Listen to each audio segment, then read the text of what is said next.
Welcome to the channel. In this video, we are going to see about the anatomy of femur. Femur is a long bone. It is the bone of our thigh region. Femur is the longest and strongest bone in our body. Like all other long bones, femur is also having three parts. The end which is on the upper side is called as upper end.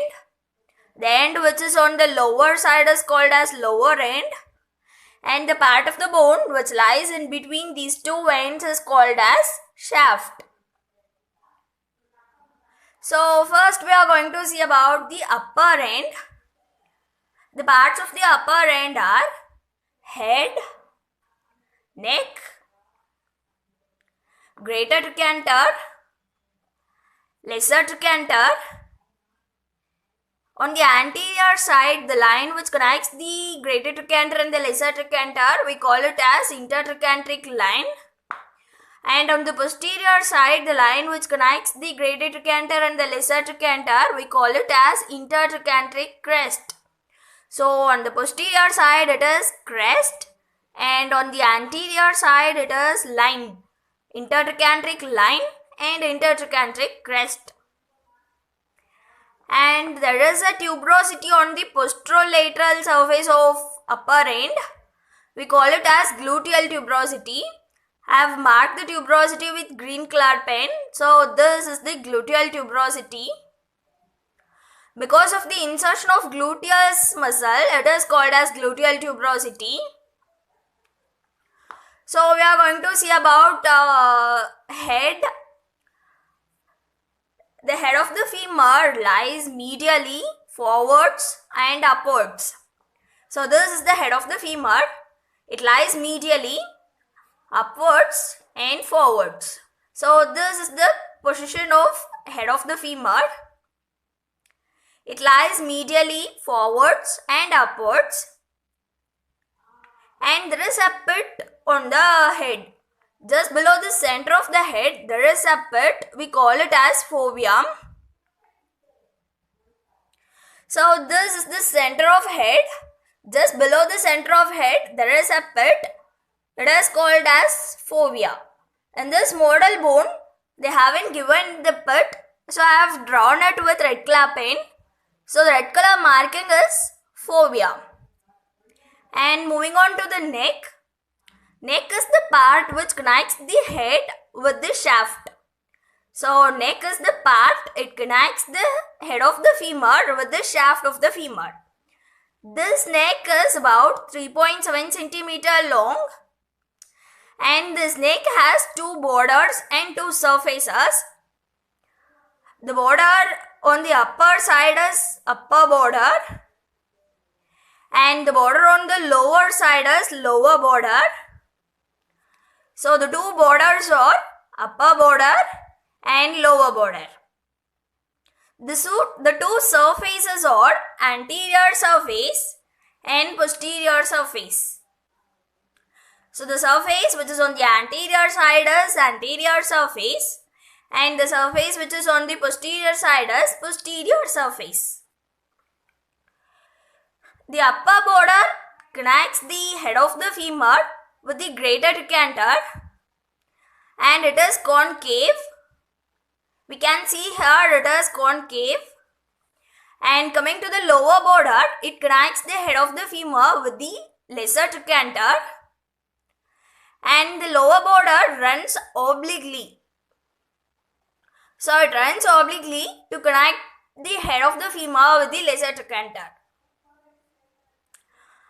And seeing about the surfaces, the anterior surface is nearly flat. It connects the head of the femur with the intertrochanteric line. And the posterior surface, it is convex when we trace it from above downwards. When we trace it this way, the surface is convex. And if we trace it from side to side, it is concave. We can see it here. The posterior surface is concave side to side. And it is convex from above downwards. And the posterior surface of the neck connects the head of the femur with the intertrochanteric crest. The posterior surface of the neck of femur connects the head of the femur with the intertrochanteric crest, which lies in the posterior side. So moving on to the greater trochanter, a quadrangular prominence on the upper end of the femur, we call it as greater trochanter. This greater trochanter has an apex. This is the apex of the greater trochanter, and this greater trochanter have one border and three surfaces. The border which is on the upper side, we call it as upper border. The upper border reigns at the apex of the greater trochanter. This is the upper border. And moving on to the surface, the greater trochanter have three surfaces. The surface which is on the anterior side is anterior surface. The surface on the lateral side is lateral surface. And the surface on the medial side is called as medial surface. So this is the medial surface of greater trochanter. On the anterior surface, there is a rough part in its lateral side. So there is a rough region on the lateral part of the anterior surface. And coming to the lateral surface, there is an oblique ridge which runs from the apex of the greater trochanter. And coming to the medial surface, the medial surface have two parts, the upper part and the lower part. In the lower part of the medial surface of greater trochanter, there is a fossa. We call it as trochanteric fossa. And above the fossa, on the upper part of the medial surface, there is an impression. So on the anterior surface, there is a rough surface on its lateral part. On the posterior surface, there is an oblique ridge. On the medial surface, there is an trochanteric fossa and an impression above. So moving on to the lesser trochanter. Lesser trochanter is a conical shaped eminence. It lies in the postero-inferior aspect. The lesser trochanter presents at the junction between the neck of the femur and the shaft of the femur. Coming to the intertrochanteric line, the line on the anterior side which connects the greater trochanter with the lesser trochanter, we call it as intertrochanteric line. The intertrochanteric line runs from the greater trochanter. It passes medially downwards and it winds around the bone below the lesser trochanter. So below the lesser trochanter, the intertrochanteric line winds around the bone and passes medially and posteriorly to join the spiral line. This is the spiral line on the posterior surface. The intertrochanteric line runs downwards medially, winds around the bone below the lesser trochanter and joins the spiral line on the posterior side. Moving on to the intertrochanteric crest, it starts from the greater trochanter and ends at the lesser trochanter. So this is the intertrochanteric crest. And on the intertrochanteric crest, there is a tubercle. We call it as quadrate tubercle. So this is the quadrate tubercle on the intertrochanteric crest. And we already saw that this is the gluteal tuberosity. The line just below the gluteal tuberosity, we call it as lateral lip of gluteal tuberosity. So this is the lateral lip of gluteal tuberosity. And this is the spiral line. This is the intertrochanteric line which joins the spiral line. So that's all for the upper end. Moving on to the shaft. The shaft has three borders and three surfaces in its middle part. But in its upper and lower end, it has 4 borders and 4 surfaces. So in the middle 1/3, the shaft is having 3 borders and 3 surfaces. But in the upper 1/3 and lower 1/3, the shaft is having 4 borders and 4 surfaces. The 3 borders of the middle 1/3 are medial border, lateral border and posterior border. So this is the posterior border, and the border on the medial side is medial border, and the border on the lateral side is lateral border. So these are the 3 borders of middle 1/3. The medial and lateral borders are ill-defined borders. Posterior border is called as linea aspera. The linea aspera is having 2 lips. The lip on the medial side is called as medial lip, and the lip on the lateral side is called as lateral lip.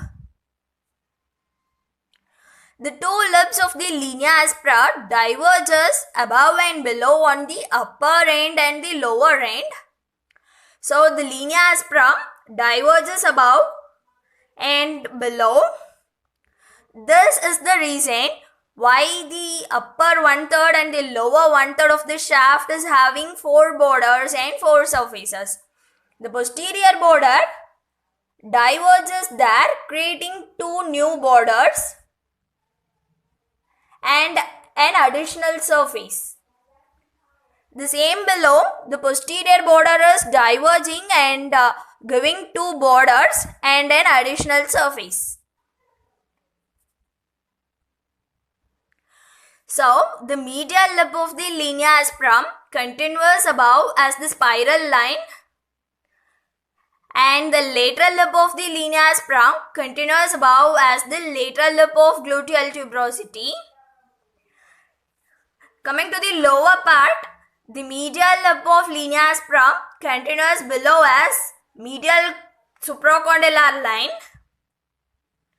and the lateral lip of linea aspera continues downwards as lateral supracondylar line. So this is the lateral supracondylar line and this is the medial supracondylar line. Medial supracondylar line is the continuation of medial border of linea aspera, medial lip of linea aspera, and lateral supracondylar line is the continuation of lateral lip of linea aspera. So coming to the surfaces, the surface on the anterior side which lies in between the medial and the lateral border, we call it as anterior surface. And the surface which lies between the medial border and the posterior border, we call it as medial surface. And the border and the surface which lies between the posterior border and the lateral border, we call it as lateral surface. So this is the anterior surface, medial surface and lateral surface. These 3 surfaces are for the middle 1/3 of the shaft. Coming to the upper 1/3, the 4 borders are spiral line, lateral lip of gluteal tuberosity, medial border and lateral border. These are the 4 borders of upper 1/3. The 4 surfaces of upper 1/3 are anterior surface between the medial and lateral border, posterior surface between the spiral line and lateral lip of gluteal tuberosity, medial surface between the medial border and the spiral line, lateral surface between the lateral border and the lateral lip of gluteal tuberosity. And moving on to the lower end, the 4 borders are medial border, lateral border, medial supracondylar ridge and lateral supracondylar ridge. The 4 surfaces are anterior surface between the medial and the lateral borders and popliteal surface between the medial and lateral supracondylar ridge. In the upper part, we call it as posterior surface but in the lower part we call it as popliteal surface. And on the medial side, between the medial border and the medial supracondylar ridge, this is the medial surface. And the surface between the lateral supracondylar ridge and the lateral border, it is called as lateral surface. So anterior surface, lateral surface, medial surface and popliteal surface. So the shaft is over. Coming to the lower end, there are two condyles. The condyle which is on the medial side is called as medial condyle, and the condyle which is on the lateral side is called as lateral condyle. We already know that head is on the medial side of the bone. So this is the medial side of the bone. The condyle which lies directly below the head is called as medial condyle, and the condyle opposite to that is lateral condyle.